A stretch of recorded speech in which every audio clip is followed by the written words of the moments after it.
Story 1, Skinny. Once during the summer holidays, when I was sitting at home for days and was bored, my friend Masha called me and invited me to stay at her grandmother's house. Masha was a stupid girl sometimes. When we were together in a large company, I literally covered my face with my hands. But spending time with her was fun and carefree. Her grandmother's house stood in a deep forest, dilapidated, old, but cozy. I have already been to this house a couple of times at Masha's invitation. The road was long. We drove for almost 5 hours. The place where Masha's grandmother lived could not be called a village or a dacha, just a couple of houses a few tens of meters from each other. I was placed on the second floor in a separate room, although I would have preferred to live in the same room with a friend. The room was dark and not very comfortable. When I was sorting things out, my friend stood next to me and grumbled, "No, what is this? Am I going to be the only one watching scary movies all night?" "Okay, it's okay," I answered. "When Grandma falls asleep, I'll come running to you." "Agreed." "Okay," Masha said with relief. At 10:30 I got ready to go to my friend's room. Although I would have preferred to sleep, I was very tired from the road. She quietly opened the door and went out into the corridor. The stairs were very steep and creaked loudly, but Masha's grandmother was already asleep and would hardly have woken up until the morning. Entering my friend's room, I was horrified. She was lying on the floor. Her eyes were open and completely black. There seemed to be no fat left in her body, although she was plump. All white, thin, with bulging veins. The window in the room was broken and everything was stained with some kind of yellow liquid. I stood motionless for 10 seconds, not even able to scream, and then I noticed a black muzzle flash behind the broken window. I screamed so hard that I almost tore all my vocal cords. Literally immediately I almost went blind from the bright light. It turned out that Masha entered the room and turned on the light. "Why are you yelling?" she asked fearfully. "And I'm looking for you everywhere here." "How so?" I was shocked. "But you..." I pointed to the place where she had just been lying, but there was only an empty carpet. "Why did you break the window?" Masha continued to be surprised. Then her grandmother entered the room, awakened by my scream. We went downstairs to the kitchen together, and I told them everything I had seen. They were both scared. Then the grandmother said that this is already the 5th time that a window has broken in this room for no reason. We sat in the kitchen until the morning. In the morning Masha moved into my room. We spent a couple of weeks at her grandmother's house, but neither I nor anyone else had such terrible visions. A month later, Masha was admitted to the hospital with severe abdominal pain. Liver problems were discovered. She was discharged only 6 months later, pale and very emaciated, just skin and bones. Thank God she survived. Story 2, Granny. Lily had been shaking in the minibus for about an hour. Now she is 16, but she still remembers the incident that happened to her at the age of 5. She remembers how Dad became ill and Mom had to return to the city, leaving her alone on the farm with Granny. Grandma had cancer and almost never got out of her bed, which smelled of mustiness, old age and urine. She remembers how her mother promised to return soon and came only in the morning. And even better, she remembers how Granny died and how someone walked in the kitchen and poured water. Granny lived a long life. She outlived her husband by 50 years, who died at 60. Ellie was afraid of Granny. "But you're already a big girl," her mother said when she sent her to Granny's house on the farm to check on the farm. Ellie walked into the house and felt a painfully familiar smell and immediately felt uneasy. Even though Granny had already died, Ellie was still afraid of her. Ellie opened the door to Granny's room to check if everything was okay there. The bed is made and Grandma is not there. Good. Something slammed behind her. Ellie shuddered and turned around. The summer draft slammed the window and fluttered the golden curtains. The first thing Ellie noticed was the old wooden cabinet, which Granny categorically forbade anyone to approach, much less open. No one knew what was there, of course, except Granny herself. Ellie walked around the entire house and, making sure that there was only her and the furniture in the house, began cleaning. Someone started scratching at the door.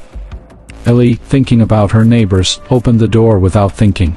There was no one behind her, and just about to close the door, Ellie felt something soft and fluffy rubbing against her ankles. Ellie lowered her eyes and saw a black cat. The cat, like the mistress of this house, went inside and lay down on a wide chair, Granny's favorite place. The moment the cat crossed the threshold of the house, Ellie felt something was wrong. She decided not to touch the cat out of harm's way. Having finished cleaning, I returned to the bus stop. There was a long wait for the minibus on the way back. There was a schedule, of course there was. It was muddy and washed out from frequent rains. A woman with bags and two little boys walked past the stop. "Sorry," called Ellie. "Do you know when the next minibus will be?" "Today is Saturday," said the woman. "They go to the city only until Friday. Now we have to wait for Monday." "Mother," one of the boys, tugging at his mother's skirt, shouted and pointed in Ellie's direction. "Ma, look what a grandmother." "Oh, you," thought Ellie. "What kind of grandmother am I to you?" And then she noticed that the child was not pointing at her at all, but somewhere down to the side. She looked in the direction and saw the cat again. That same black cat. "Yes, Mom, look how old Grandma is." The woman did not answer and dragged the children further. Ellie became afraid to spend the night in Granny's house alone. Alone? In Granny's house? "Well, you're not afraid, are you?" the mother asked on the phone. "Of course not," Ellie lied. Ellie turned off the phone and turned her gaze to the forbidden closet. Since childhood, she had been wondering what was it that Granny didn't allow anyone to approach him. She grabbed the door handle and pulled it towards her. The hinges creaked and suddenly, out of nowhere, a cat jumped on Ellie's head. The girl shied away from the closet, and the cat hissed at her and ran into Granny's room. Ellie didn't understand very well how this actually happened, but she had some thoughts. What if it's her? Thought Ellie, lying in a cozy bed in an uncomfortable house. What if she doesn't want me here? "No, shut up, you fool," Ellie growled. "She died a long time ago." Ellie turned off the light and tried to sleep. She constantly felt someone's presence, as if someone was sitting in a dark corner of the room and watching. Ellie knew that Granny was a witch, although her mother never talked about it. The situation was depressing, some rustling and knocking. There was no door between the room and the corridor, and it seemed that a terrible monster, or even worse, Granny, was about to appear from behind the door frame. Someone's shadow scurried across Ellie's bed. And in the middle of the night she woke up from footsteps on the bed. Ellie stood up and saw a black cat on the bed. As soon as she stretched out her hands to her, she scratched her hands. Ellie grabbed her by the scruff of the neck and threw her out of bed. The cat jumped up and, backing away, hissed at Ellie. Huddled under the nightstand, her fur merged with the darkness and two green lights shone from under the nightstand. The next day, Ellie couldn't find the cat, but she constantly felt someone's presence. In the afternoon, the cat appeared. She was lying on a wide armchair, as if she had not disappeared anywhere. Ellie went to the kitchen table and poured water into a glass, looked at the cat again and drank. The phone call was so unexpected that Ellie choked on water in fear. "Hello," she brought the phone to her ear. "Ellie, it's me, Kyle," a man's voice came from the receiver. "Yes, Kyle, I hear you. Aunt said that you are on the farm." "Yes. I will come soon. Wait." Ellie immediately became joyful. Kyle is finally coming back from the army and she won't be so scared. In the evening there were knocks on the door. Having met Kyle, Ollie hung on his neck and squealed something joyfully in his ear. But as soon as my brother entered the house, the cat jumped from the chair and hissed at him. The fur stood on end, sharp claws appeared, as if she was driving him out. Note, Granny never loved Kyle. Night crept up unnoticed, and it was time to go to bed. Since there were only 2 rooms in the house, one Ellie, the second Granny, they decided to sleep in Ellie's room.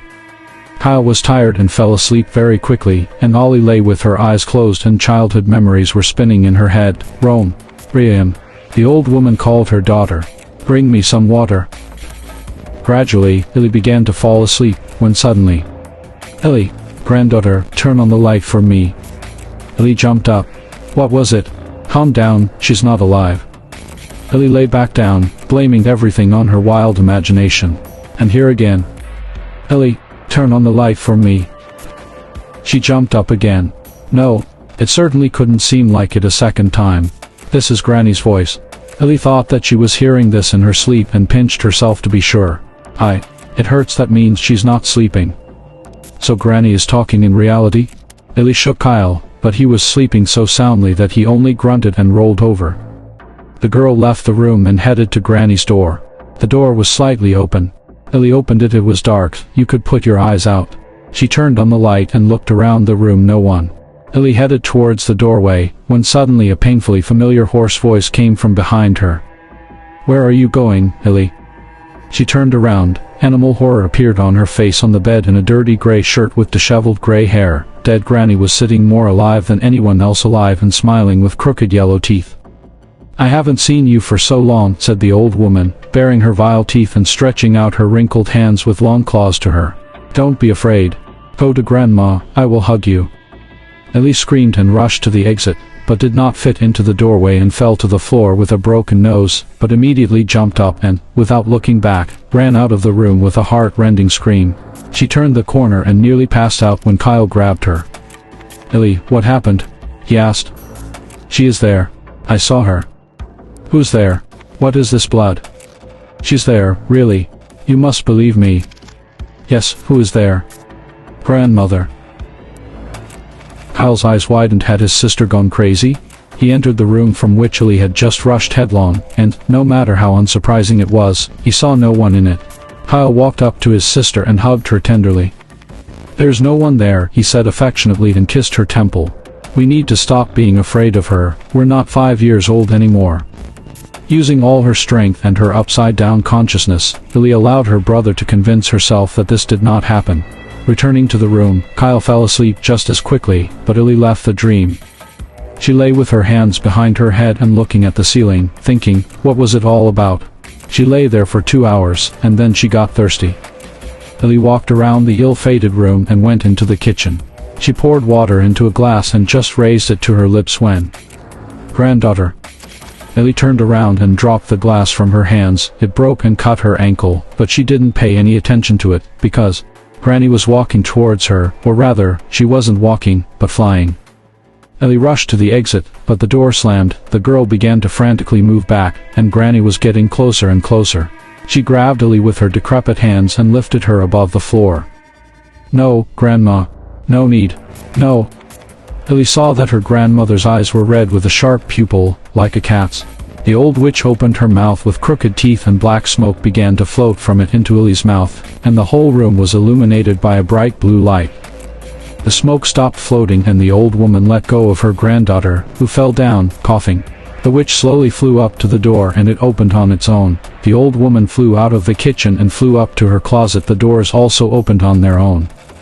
Ellie got up and left the kitchen. Granny turned to her and said with a smile, "Don't tell anyone what's inside you now." "What is this?" Ellie asked in bewilderment, but Granny didn't answer her. She just put a wrinkled finger to her wrinkled lips. The old woman entered the closet and the doors closed behind her. The bright blue light disappeared along with it. In the morning, Kyle entered the kitchen and saw Ellie sitting at the table drinking milk. "How long have you been sitting here?" Kyle asked. "Since the night," Ellie answered. "You know, I saw her again." Kyle walked up to his sister and hugged her, whispering tenderly in her ear, "Do not worry, everything will be fine." Ellie hugged him and leaned against his shoulder with her eyes closed. And then she suddenly opens her eyes. They are red with the pupil of a cat.